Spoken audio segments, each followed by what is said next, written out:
Mais toi, en tant que croyant, tu as une confiance parfaite en Allah. Quand Allah il interdit une chose, que tu aies compris pourquoi c'est interdit ou pas, tu le délaisses. Cinquième objectif de notre législation, hifdhul mal, le fait de préserver les biens d'autrui. Donc Allah Azza wa Jal, il va garantir le droit des propriétés. Il va interdire le vol, il va interdire l'usure, il va interdire la fraude et il va autoriser un commerce licite, une économie qui est juste. Allah Azza wa Jal va envoyer des adorations pour préserver l'argent des gens. Il va légiférer la zakat. La zakat n'a pas pour objectif d'appauvrir le riche. Elle a pour objectif d'enrichir et d'aider le pauvre. C'est pour ça qu'Allah Azza wa Jal ordonne un impôt sur les richesses supplémentaires de l'homme. Pas sur tout ce qu'il a gagné, Bessif, tu payes.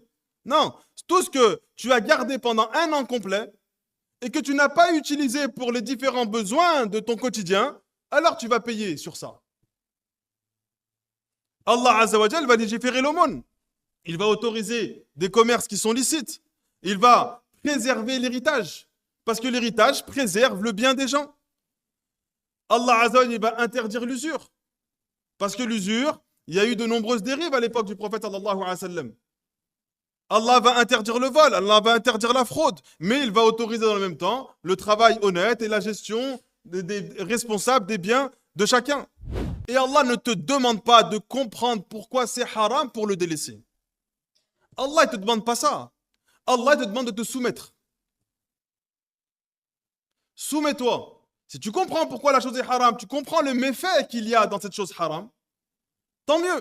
C'est plus facile pour toi afin de le délaisser.